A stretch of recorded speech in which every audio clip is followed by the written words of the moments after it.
I'm Sheri, and I want to show you today 2 different methods that you can use to apply your foundation. Very easy, but here's the thing. I applied my foundation the same way for 2 decades and never really thought about the fact that there were other methods.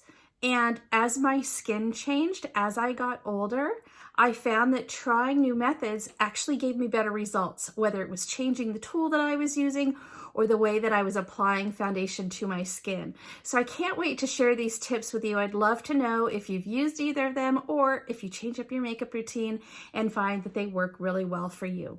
If you're not already following me on YouTube, please hit that subscribe button. And if you would like to find me on social media, you can find me on Facebook at Glam Lashes Galore, and on Instagram, I'm also Glam Lashes Galore. So hold on just a second and I'll show you my 2 methods that are really, really easy.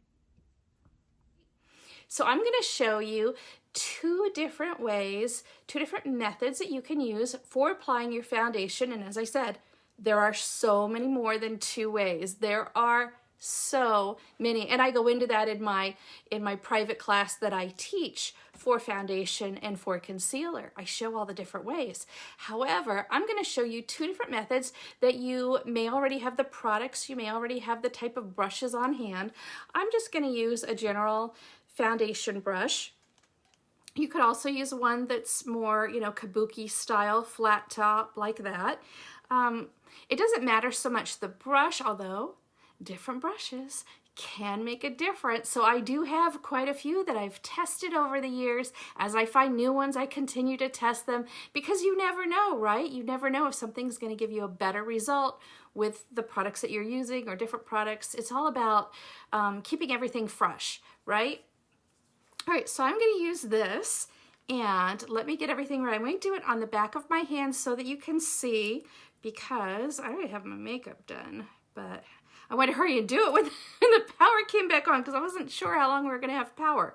So I just put a couple drops of a foundation on this brush right here. You can see, right? Okay, so I'm going to take on the back of my hand here. And here's one thing you can do. You can swirl it, okay? And this is more of like a buffing. And this can give you a very beautiful airbrush look. Of course, you want to moisturize and prime first, but a lot of people stop. A lot of people don't do this long enough. They don't, because we're all in a hurry, right? We just want to be done. We've got things to do. We have groceries to get and meals to plan and, working from home, whatever anyone's doing, we're all busy. We don't want to spend an hour or 2 on our makeup. However, this step, if you want to look like you have flawless skin, you really want to just keep swirling and buffing this out. And when you have primer on, a little bit will go a long way. It will reduce the look of pores and you will get a beautiful finish, right? Okay. So you get the idea. You just want to buff all over, making sure you're taking all the, I haven't put any more product on, right? I'm just using the same product and I'm going all over the skin. Little tiny movements. You can use a brush this size or you can use a bigger one. There's so many different types of tools you can use. For 20 years, I only used these little makeup sponges, right? That's all I used because I'd seen a makeup artist do it one time back in the 90s. And so I thought, oh, well, if she's using it, that's what I should use, right? But I got stuck doing the same method all the time and never really ventured out because it just took too much energy to think about, to figure out how I would do it any differently. So I just kept doing it the same way. And my makeup shows it. I was doing it the same way and it just wasn't looking that great on me. All right, so here, that's what I've done. I've just buffed it out all over so it looks super thin and flawless, hiding all my freckles and my sunspots. I'm 55, so yeah, I'm starting to get them. It's happening. Okay, that is one method. Now, if you have questions, just drop them below. And if I don't see them while I'm looking away, I'll come back and I'll find you later and I'll answer your questions. All right, so let me put a little bit more on here and I'll show you what I'm gonna do. Okay, a little bit more on my brush. Here's another way you could do it. This hand has a lot more sunspots and freckles and makes me look older. Another way you can do it is by something called, I always get this wrong, stippling, how do you say it? Short eye, long eye? I used to do this years ago when I was first married, 26 years ago. My husband and I had our first little townhouse together, and I wanted to put a grapevine stencil up on the wall. And so I got some paint and I got a stencil brush. I think it was more flat like that, maybe like a kabuki brush. It was made for arts and crafts, not for makeup. And here's what I'm doing. I'm just pressing it into the skin, right? You can totally do this with your foundation also. Now, I haven't tried it with a thicker product like a cream type of foundation, something that's thick. This is a very thin fluid that I'm using, the foundation, but you can staple it onto your skin. Now, you still want to work it in, right? Just like I was doing on the other hand, how I was doing the swirling, you still want to keep going around the edges, making sure that you are pressing it to adhere to your skin. If you do the primer first, it's going to give you better adhesion. It's going to give you longer lasting wear. It's going to, again, reduce the look of your pores, make your pores look minimal, which is good because pores, I don't know, my pores felt like they got bigger as I got older. Is that a thing? Is that possible? I think my skin was definitely changing. And so by doing this, you know, this is a great technique if you feel like your foundation isn't going into fine lines or into wrinkles very well. This is just, again, I'm just pressing it, which is stipling. I call it stipling, maybe it's stippling. It's just giving the same kind of coverage, but applying it in a different way. Now, are there other methods you can use? Sure. You can use those beauty blenders, beauty buds. You can use different types of brushes. You can use your fingers, right? You can use your hands. So many different ways that you can apply a foundation.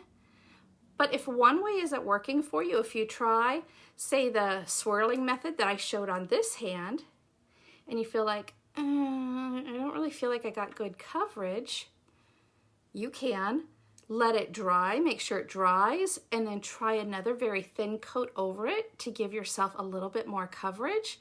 And if you still feel like, oh, that's not really working with my skin, maybe the texture of your skin, it's not compatible with, try this style and see if this works. And again, try little thin coats, minimal, don't put too much on a brush, because you know what happens, right? If you put too much on, now you're trying to move the product all over and it's making a mess because you have too thick, you have too much. You saw and you can rewind at the end of this video when it's done, you can go back and see, I just put a few little drops on there to start, right?